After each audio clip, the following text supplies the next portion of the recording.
iced coffee with creamer naman ang gagawin natin guys for today's video. Samahan nyo kami. Let's go! Marami nga nagko-comment sa atin at nagre-request kung paano ba gumawa ng iced coffee na hindi gagamit ng fresh milk. Na kasi sa lahat guys, mahal ito. Pag mataas sa costing, hindi natin siya mabebenta ng mura. O di naman kaya guys, malayo ang bilihan sa inyo. Kaya naman, hindi available ang fresh milk sa area nyo. 200 ml na tubig, maglagay ka ng 2 scoop creamer, 10 ml na fructose. Luin mo yan mabuti para hindi magbuo-buo. Sa shaker, maglagay ka ulit ng 50 ml na tubig at lagyan mo ito ng 1 stick Nescafe. Kung yan ang ganito guys, para maging foamy na yan. Kung 2 scoop na creamer ang ginawa natin, ilalagay natin yan sa 16 ounce na baso. Lagyan mo yan ng maraming yelo at isunod na natin ilagay itong coffee. Diba guys, ganyan lang kadali gumawa ng iced coffee gamit ang creamer. Sa takip na gagamitin natin, pwede ka gumamit dyan ng dome lid, flat lid, o di naman kaya guys, pwede tayong gumamit ng sealer. Sealed ang ating baso at hindi yan matapon. Sa SRP naman guys, o suggested retail price, pwede mo yan ibenta ng 40 pesos pataas. Magbabago na lang yan guys, depende sa ating costing. At kung may flavor naman ang gagawin natin guys, gamit tayo ngayon ng flavored powder. Sa 200 ml na tubig ulit, maglagay ka ng 2 scoop caramel macchiato flavor, 2 scoop ulit ng creamer, 10 ml na fructose, isang Nescafe stick coffee. Luin lang natin yan maigi guys para matunaw na ang ating powder. At hindi yan magbuo-buo. Ilagay ko na din ang Nescafe stick dyan guys, hindi ko lang napakita sa inyo sa video. Yan talaga guys, minsan kasi hindi ko napipindot ang play sa cellphone. Hayaan nyo na.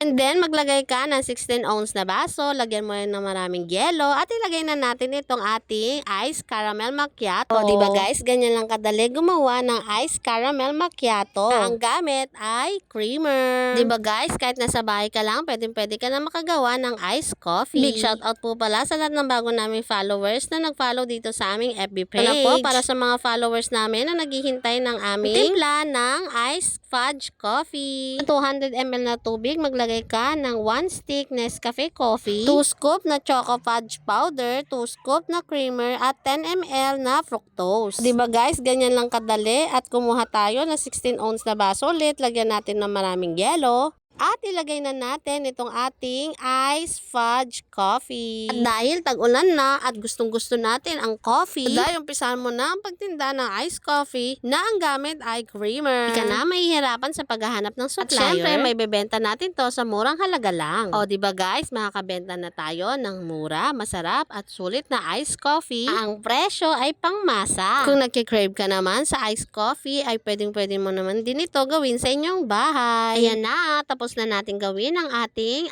iced coffee. Bilisan mo na at idagdag mo na ito sa inyong menu. Yun lang. Thanks for watching. Bye-bye.